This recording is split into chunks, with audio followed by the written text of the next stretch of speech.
मिश्रा जी से बातचीत कर लेंगे। मिश्रा जी बताइए, कल तो करनी सेना वाले बड़े उतावले थे कि अखिलेश यादव को आगरा में घुसने नहीं देंगे। अखिलेश शांत एंट्री करते हैं, मुलाकात करके वापस आ जाते हैं।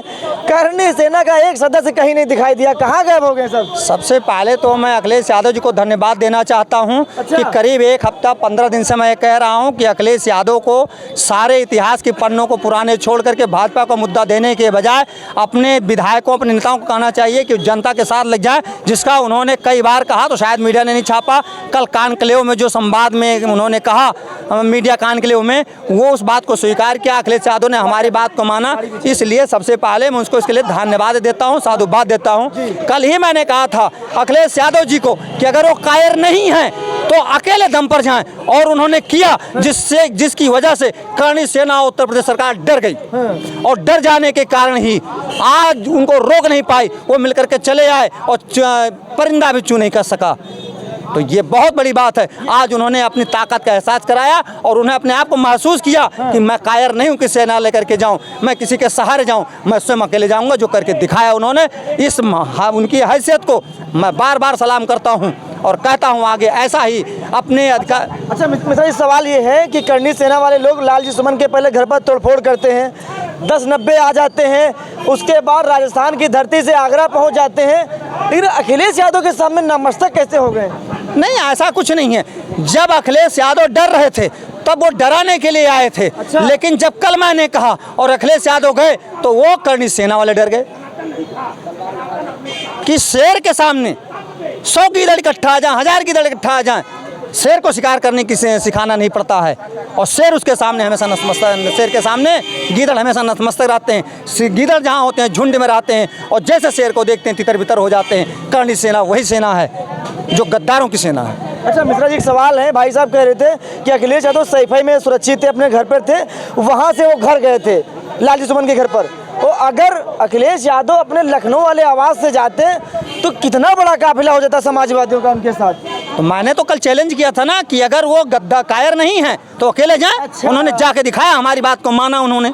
अच्छा। और उनके अंदर और उत्साह आ गया होगा कि जब और कार्यकर्ताओं के अंदर इतना उत्साह आ गया होगा कि अगर मैं अकेले, हमारा नेता अकेले जा सकता है तो हम लोग आ जाएंगे तो और कितनी बड़ी ताकत हो जाएगी। अच्छा, करनी सेना के लोग अब जो लालजी सुमन को माफी मांगने के लिए कहेंगे, कल से नहीं कहेंगे ऐसे? अब वो बिगी बल्ली बन के चले गए, खिसियानी बिल्ली खोमान आप क्या बोलेंगे? वो अब माफी मांगने के लिए नहीं कहेंगे? जो दुम दबा करके भाग गए वो करनी सेना नहीं है, कर नहीं सेना है वो। हाँ, अब माफी मांगने का कोई चांस खत्म?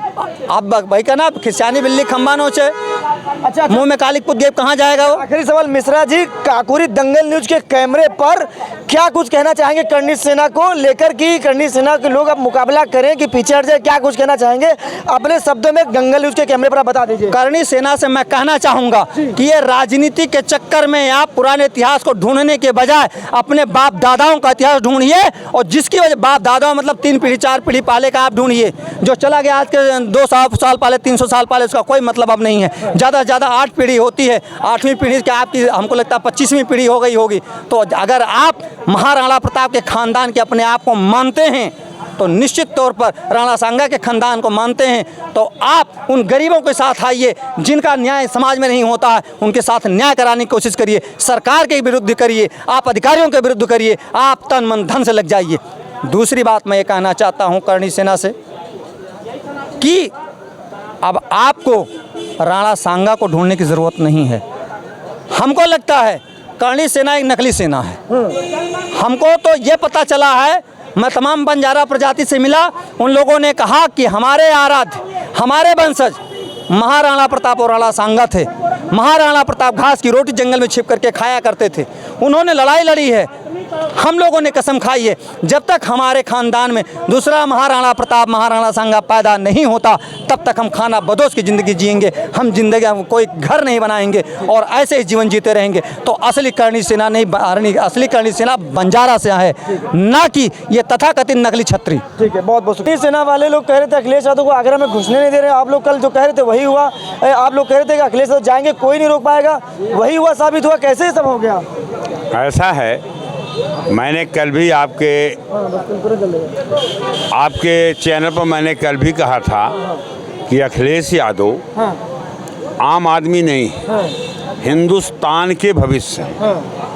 समाजवादी पार्टी के राष्ट्रीय अध्यक्ष हैं, उत्तर प्रदेश के पूर्व मुख्यमंत्री हैं, नीति नियत नेतृत्व के धनी हैं, चलती हुई हवा के रुख को चट्टान बन करके मोड़ने का काम करते हैं।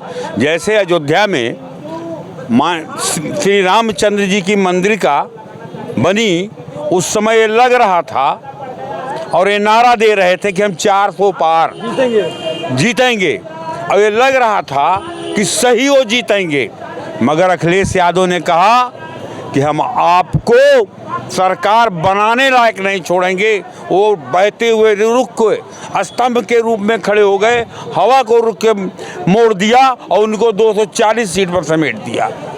अखिलेश यादव वो चीज़ हैं, तो उनके आगे जब उन्होंने कहा कि हम आगरा जाएंगे तो 4 दिन पहले ही करणी सेना गायब हो गई। तो उनके जाने पर कौन, और सरकार अगर इनको आवास पर गिरफ्तार कर लेती तो आगरा से लखनऊ से लेकर आगरा तक सारा मार्ग बाधित हो जाता। बसें, ट्रक, टेम्पू ट्रक नहीं चलता। केवल सड़कों पर समाजवादी पार्टी जिंदाबाद, अखिलेश यादव जिंदाबाद जनसमूह लगाता है। इसलिए सरकार ने कहा कि इनको जाने दो, शेर है ये, उत्तर प्रदेश नहीं देश का शेर है, और शेर जहाँ चाहता चले। सरकार अखिलेश यादव को रोकने का प्रयास करती, घर में कैद करने का प्रयास करती, तो उत्तर प्रदेश के समाजवादी के कार्यकर्ता पूरा आगरा हाईवे जाम कर देते। पूरा उनके आवाज से शुरू हो जाता और सुमन जी के आवाज तक 350 किलोमीटर, आप ही कल कह रहे थे 3.5 किलोमीटर नौजवान, किसान, मजदूर, पिछड़े वर्ग के लोग, अल्पसंख्यक, सारे लोग सड़क पर कंधा से कंधा मिला करके केवल अखिलेश यादव जिंदाबाद, सुमन जी जिंदाबाद, समाजवादी पार्टी जिंदाबाद, यही नारा लगाते हुए दिन भर शाम को वापस जाते। जय